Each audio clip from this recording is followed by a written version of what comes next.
नमस्ते, मैं चंद्रशेखर आप सभी को मैं अपने चैनल डिलीजेंट एकेडमी में स्वागत करता हूं। हम लोग बिहार एसएससी के लिए एक मैथ का सीरीज स्टार्ट किए थे, जिसमें हम लोग प्रत्येक दिन बिहार एसएससी में आए हुए मैथ का प्रीवियस ईयर क्वेश्चन और उस पर आधारित मैथ का क्वेश्चन कर रहे हैं। चलिए आज उस सीरीज में हम लोग आगे की तरफ चलते हैं। इससे पहले अगर आप मेरे चैनल पर नए हो तो चैनल को सब्सक्राइब कर ले और बेल आइकन को प्रेस करना बिल्कुल ना भूलें, ताकि आपको सबसे पहले लेटेस्ट नोटिफिकेशन मिलता रहे। चलिए अब हम लोग क्वेश्चन की तरफ चलते हैं। देखिए हमारा क्वेश्चन क्या दिया हुआ है। हमारा क्वेश्चन दिया, यदि 4 व्यक्ति प्रतिदिन 9 घंटे काम करके एक खेत की फसल 5 दिनों में काट सकते हैं, तो 10 व्यक्ति प्रतिदिन 6 घंटे काम करके उसी खेत की फसल कितने दिनों में काट पाएंगे। तो देखिए हम इस क्वेश्चन को एमडीएच फार्मूला से बना सकते हैं। देखिए हमारा फार्मूला क्या होता है, हमारा फार्मूला होता है M1 गुने D1 गुने H1 बटा W1 इक्वल टू M2 गुने D2 गुने H2 बटा W2। अब देखिए हमें क्वेश्चन में क्या दिया हुआ है, हमें क्वेश्चन में दिया हुआ है 4 व्यक्ति 9 घंटा प्रतिदिन काम करके एक खेत की फसल को 5 दिनों में 9 घंटा प्रतिदिन काम करके एक खेत की फसल काट सकते हैं। तो हमसे पूछ रहा है कि 10 व्यक्ति कितने दिनों में, यानी हमें D2 निकालना है, 6 घंटा प्रतिदिन काम करके उसी खेत की फसल को काट पाएंगे। तो देखिए हम इस इक्वेशन से D2 का वैल्यू निकाल सकते हैं। हम यहां से इस 5 से अगर 10 को काटेंगे तो ये 2 बार में जाएगा। उसके बाद हम इसे अगर 3 से काट लें तो ये 3 से 3 बार में जाएगा और ये 3 से 2 बार में जाएगा। 2 गुने 2 हमारा क्या हो जाएगा 4, यानी 4 से हमारा 4 कट जाएगा। यहां से हमारा D2 क्या निकल के आ जाएगा, D2 निकल के आ जाएगा 3 दिन। हमारा आंसर क्या निकल के आ गया 3 दिन। चलिए क्वेश्चन समझ में आ गया होगा, नेक्स्ट क्वेश्चन पे चलते हैं। देखिए हमारा क्वेश्चन क्या दिया हुआ है, हमारा क्वेश्चन है यदि एक व्यापारी सूची मूल्य पर 20% की छूट प्रदान करता है तो उसे 10% का नुकसान होता है। अगर वह सूची मूल्य पर 5% की छूट पर वस्तु बेचता है तो उसे कितने प्रतिशत का लाभ या हानि होगा। तो देखिए हम इस क्वेश्चन में कंसेप्ट यूज करने वाले हैं। हमारा कंसेप्ट क्या है, हमारा कंसेप्ट है MP बटा CP equal to 100 plus profit बटा 100 माइनस डिस्काउंट। अब देखिए इस क्वेश्चन में हमें क्या दिया हुआ है, इस क्वेश्चन में हमें दिया है कि अगर वस्तु पे 20% का छूट दिया जा रहा है तो 10% का नुकसान हो रहा है। देखिए 10% का नुकसान हो रहा है तो हम इसे दूसरे भाषा में क्या बोल सकते हैं कि -10% का प्रॉफिट हो रहा है। 20% का अगर डिस्काउंट दिया जा रहा है तो -10% का प्रॉफिट हो रहा है। तो हम यहां से एमपी और सीपी का रेशियो निकाल सकते हैं। हम यहां से देखिए -10% का प्रॉफिट हो रहा है, यानी 100 प्लस का -10% प्रॉफिट बटे हमारा क्या हो जाएगा 100 माइनस डिस्काउंट। डिस्काउंट कितना है, डिस्काउंट जो है 20% है। तो देखिए यहां से हमारा क्या निकल के आ जाएगा, एमपी और सीपी का रेशियो निकल के आ जाएगा। अब देखिए हमें क्वेश्चन में आगे क्या दिया हुआ है, हमें क्वेश्चन में आगे दिया हुआ है कि अगर 5% का छूट दिया जाए, 5% का छूट दिया जाए तो वस्तु को बेचने पे कितना प्रतिशत का लाभ या हानि होगा। तो हमें क्या निकालना है, प्रॉफिट या लॉस परसेंट निकालना है, यानी 100 प्लस पी बटा क्या हो जाएगा 100 माइनस डिस्काउंट। डिस्काउंट कितना है, डिस्काउंट है 5%। अब देखिए यहां से जो हमारा एमपी और सीपी का रेशियो निकल के आएगा और यहां से जो हमारा एमपी और सीपी का रेशियो निकल के आएगा वो दोनों क्या होगा, बराबर होगा, यानी ये दोनों आपस में क्या होगा, बराबर होगा। तो देखिए हम इस इक्वेशन से पी का वैल्यू निकाल सकते हैं।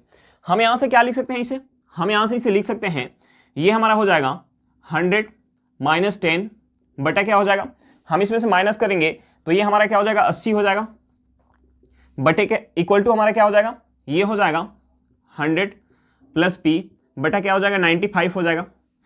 अब देखिए हम इसमें से माइनस करेंगे, तो ये हमारा क्या हो जाएगा 90 बटा 80 इक्वल टू 100 प्लस पी बटा क्या हो जाएगा 95 हो जाएगा।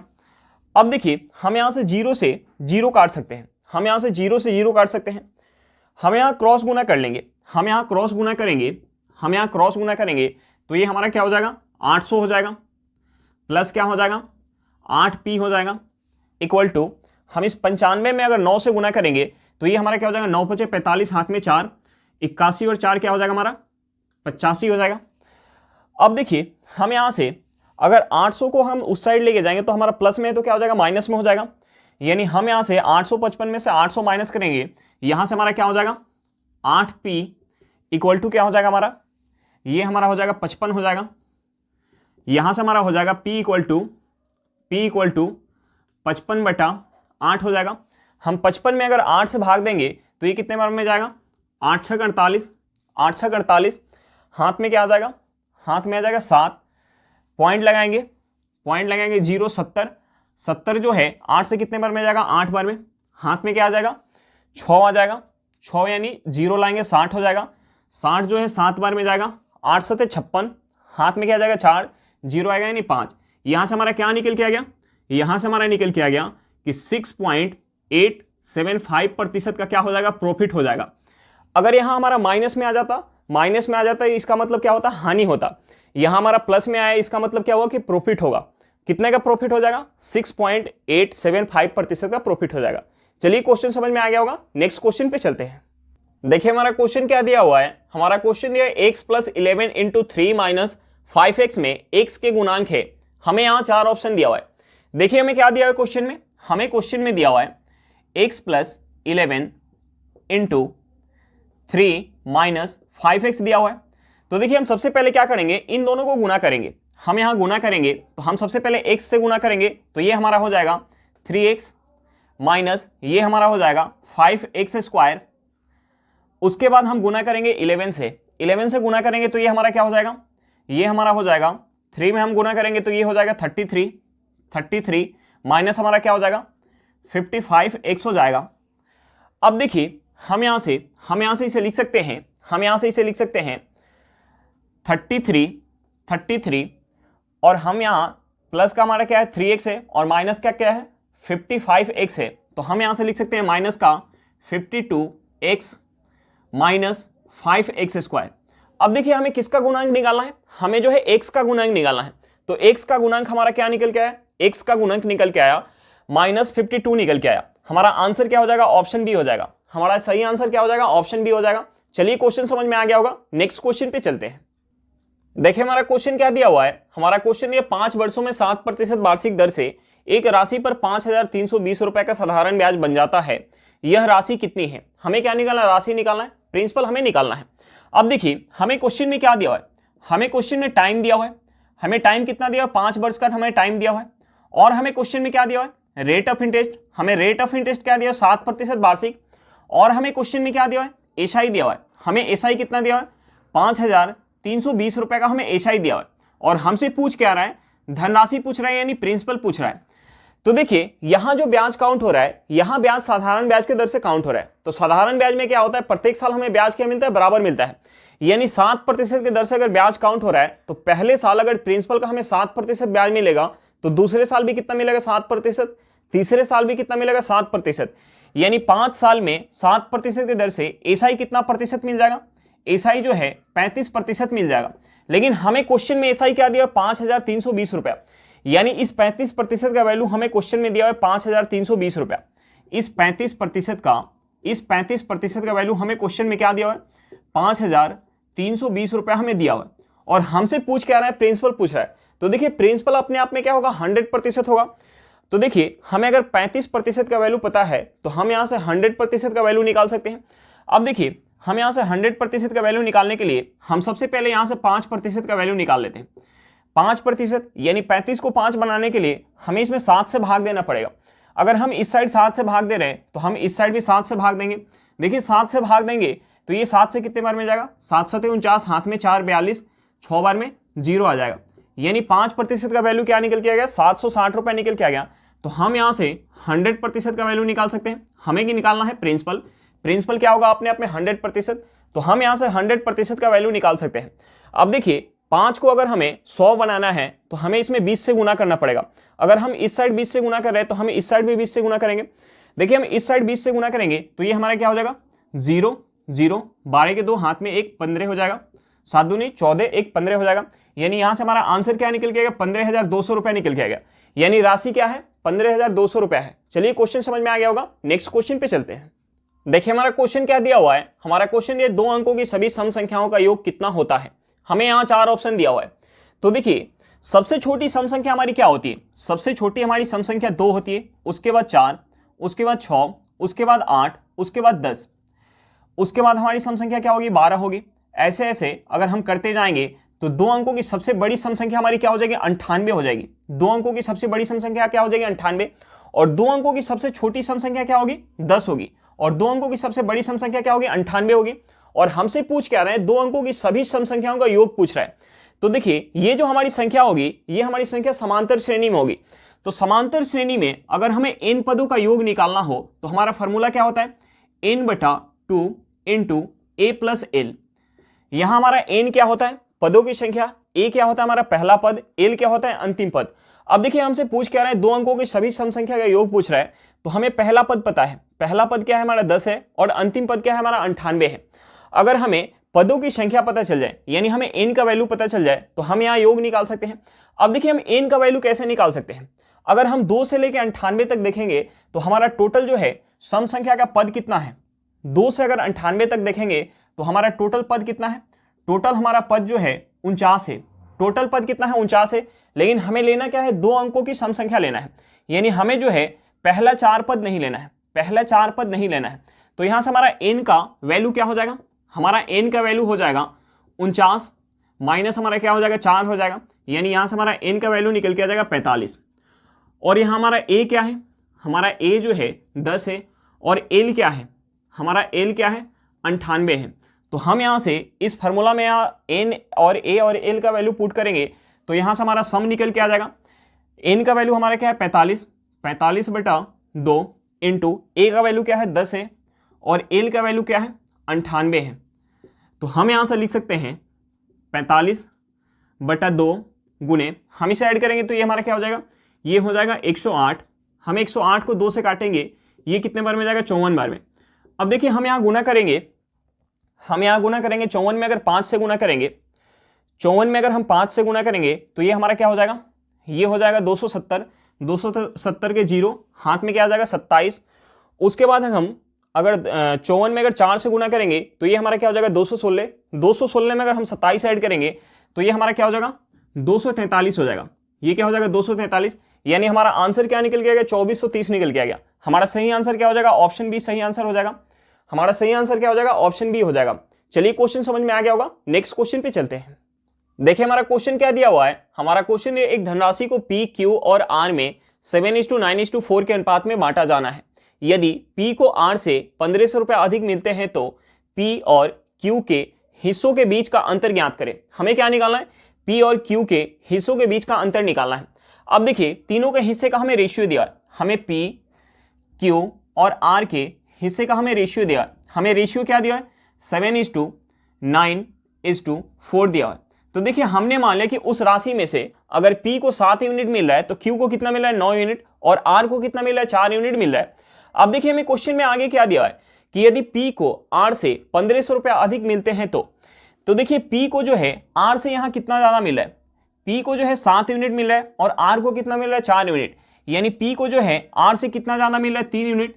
लेकिन हमें क्वेश्चन में क्या दिया कि कितना ज्यादा मिल रहा है? 1500 रुपया ज्यादा मिल रहा है। यानी इस 3 यूनिट का वैल्यू हमें क्वेश्चन में क्या दिया है? 1500 रुपया दिया है।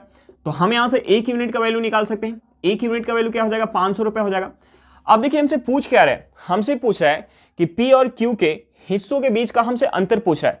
तो देखिए P को कितना मिल रहा है? P को मिल रहा है 7 यूनिट और Q को कितना मिल रहा है? 9 यूनिट। यानी अंतर कितना हो जाएगा? 2 यूनिट। हमसे 2 यूनिट का वैल्यू पूछ रहा है। तो देखिए 1 यूनिट का वैल्यू हमें पता चल गया तो हम यहां से 2 यूनिट का वैल्यू निकाल सकते हैं। 1 यूनिट का वैल्यू 500 रुपए है तो 2 यूनिट का वैल्यू क्या हो जाएगा? 1000 रुपया हो जाएगा। हमारा आंसर क्या निकल के आ गया? 1000 रुपया निकल के आ गया। चलिए क्वेश्चन समझ में आ गया होगा। नेक्स्ट क्वेश्चन पे चलते हैं। देखिए हमारा क्वेश्चन क्या दिया हुआ है। हमारा क्वेश्चन दिया एक आदमी आय का 59% खर्च करता है और बाकी की बचत करता है। वह अपने खर्च का कितने प्रतिशत बचत करता है? तो देखिए हम आदमी का इनकम कुछ मान लेते हैं। देखिए हमने मान लिया कि उस आदमी का इनकम जो है वो 100 है।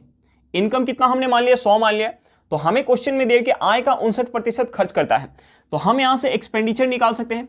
इस 100 का 59% खर्च कर रहा है तो 100 का 59% कितना हो जाएगा? 59 हो जाएगा। यानी खर्च हमारा क्या निकल के आ गया? 59 निकल के आ गया। तो हम यहां से सेविंग निकाल सकते हैं। इस इनकम में से अगर हम खर्च माइनस करेंगे तो हमारा क्या निकल के आ जाएगा? सेविंग निकल के आ जाएगा। यानी अगर 100 में से अगर हम 59 माइनस करेंगे तो हमारा क्या निकल के आ जाएगा? 41 सेविंग जो है निकल के आ जाएगा। अब देखिए हमसे क्वेश्चन में पूछ क्या रहा है? हमसे पूछ रहा है कि वह अपने खर्च का कितने प्रतिशत बचत करता है। यानी 41 जो है इस 59 का कितना प्रतिशत है, हमसे ये पूछा जा रहा है। तो देखिए हम इसके लिए क्या करेंगे? हम इसके लिए इस 41 में 59 से हम भाग देंगे और 100 से गुना करेंगे तो हमारा परसेंटेज निकल के आ जाएगा। अब देखिए यहां से हमारा क्या हो जाएगा, यहां से हमारा हो जाएगा 4100 बटा क्या हो जाएगा 59% हो जाएगा। अब देखिए हम यहां भाग दे के हम यहां पॉइंट में नहीं चेंज करेंगे, इसके लिए हम ऑप्शन से चेक कर सकते हैं। देखिए यहां हमारा क्या है 7 है, तो अगर हम 59 में अगर 7 से गुना करेंगे, 59 में अगर 7 से गुना करेंगे तो हमारा क्या हो जाएगा 413 हो जाएगा, यानी ये 7 से नहीं जाएगा, यानी ऑप्शन ए जो है हमारा सही आंसर नहीं होगा। देखिए 7 से नहीं जा रहा है तो 8 से भी नहीं जाएगा, 8 से, यानी ऑप्शन सी भी हमारा सही आंसर नहीं होगा। एक हमारा ऑप्शन बच गया, यानी ऑप्शन डी, ऑप्शन डी हमारा सही आंसर निकल के आ गया, यानी हमारा सही आंसर क्या निकल के आ गया 69.49% निकल के आ गया। चलिए क्वेश्चन समझ में आ गया होगा, नेक्स्ट क्वेश्चन पे चलते हैं।